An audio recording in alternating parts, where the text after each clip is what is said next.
All right, so Elon Musk has been interviewed about his acquisition and running of Twitter and how he wants to run things. So we're going to check that out. But first, of course, if you like the content, please remember to like and subscribe. It will massively help me out with the algorithm. Hit the like button, hit subscribe, all that, blah, blah, blah, blah, blah. You know the drill. So let's begin.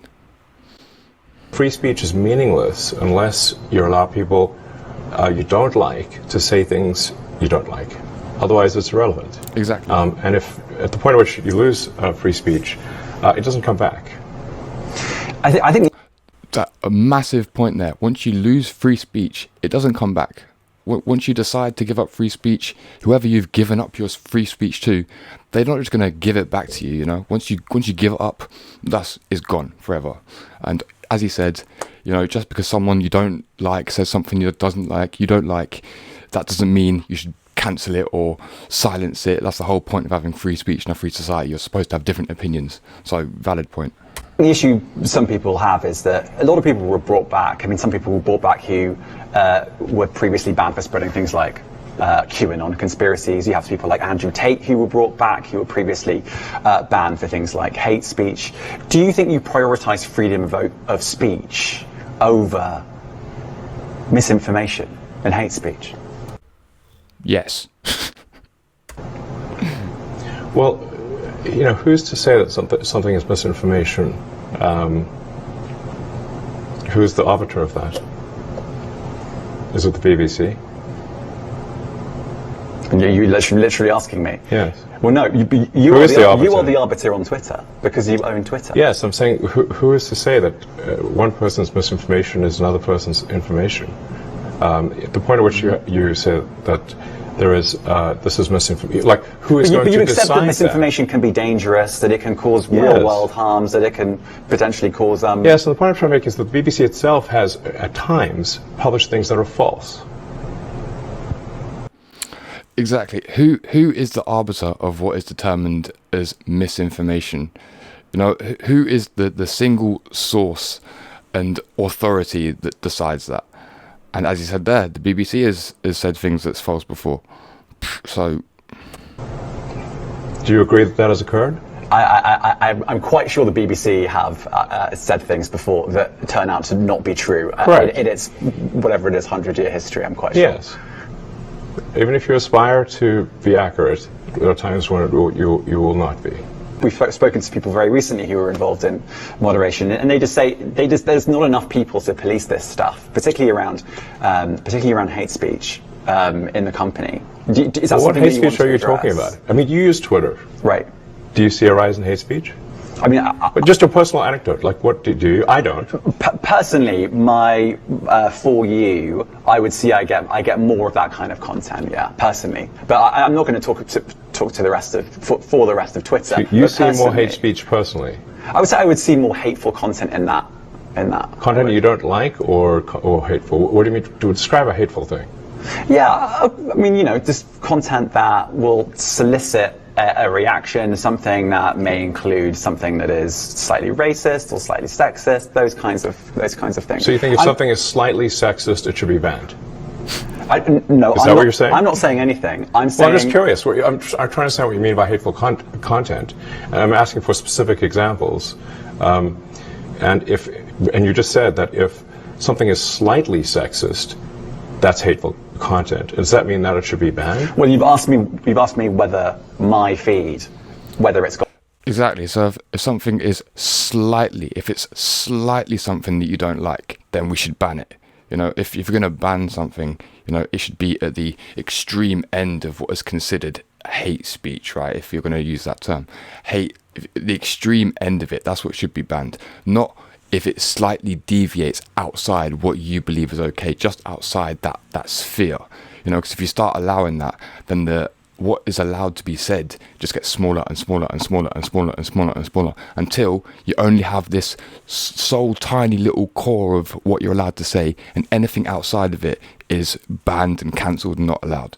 So once that snowball begins, it can very quickly escalate. Got less or more. I'd say it's got slightly more. That's why I'm asking for examples. Can you name one example? I honestly don't use. Honestly, I You don't. can't name a single example. I'll tell you why. Because I don't actually use that for you feed anymore. Because I just don't particularly like it. But you And said actually, a lot of people are quite similar. I only look at hang on a second. following. You said you've seen more hateful content, but you can't name a single example, not even one. I'm not sure I've used that feed for the last 3 or 4 weeks. And Well, then how did you see that hateful content?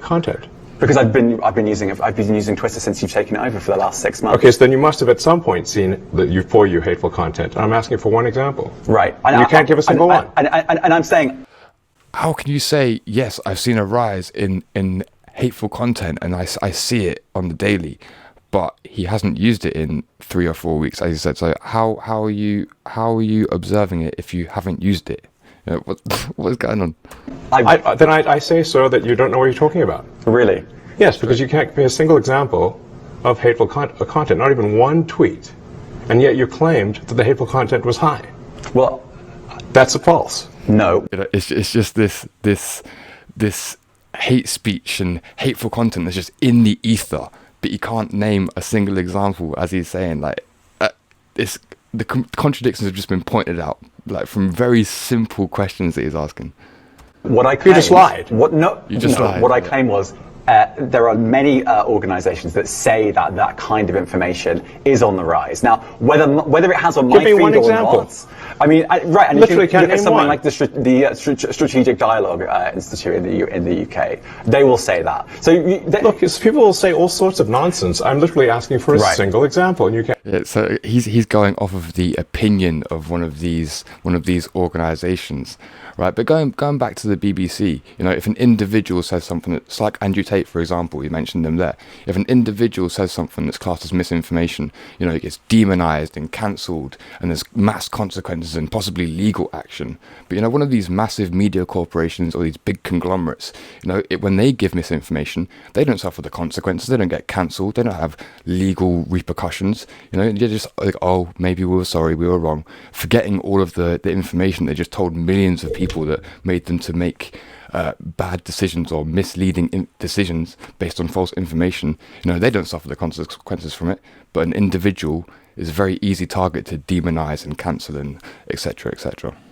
Can't name one. Right, and as I already said, I don't use that feed. But then how would you know that? I don't think this is getting anywhere. You literally said you experienced more hateful content, and then couldn't name a single example. Right, and as I said, that's absurd. I haven't actually looked at that feed. Then how would you know there's hateful content? Because I'm saying that's what I saw a few weeks ago. I can't give you an exact example. Let's move on. We only have a certain amount of time.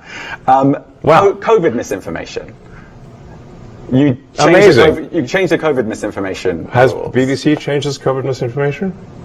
The BBC does not set the rules on Twitter, so I'm asking you. No, I'm talking about the BBC's misinformation about COVID. Silence. I'm literally asking you about, you changed the labels, the COVID misinformation labels. There used to be a policy, and then it disappeared. Why do that?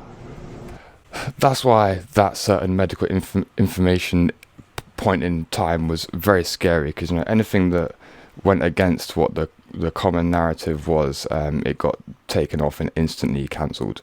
So that should be very concerning for everyone. Silencing. Well, COVID is no longer an issue.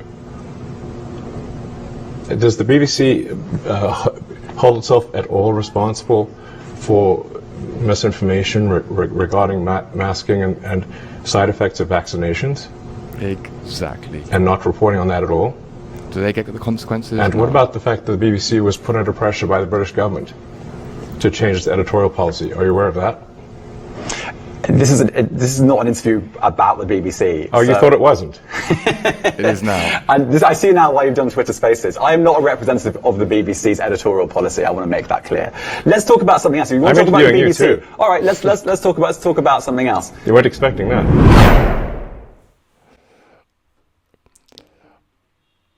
So he's just completely switched on in there. I really enjoyed that. I hope there's a longer interview. I might have to check that out. But again, if you like the content, if you want to see more of this kind of stuff, hit like and subscribe, and see you in the next video in a bit.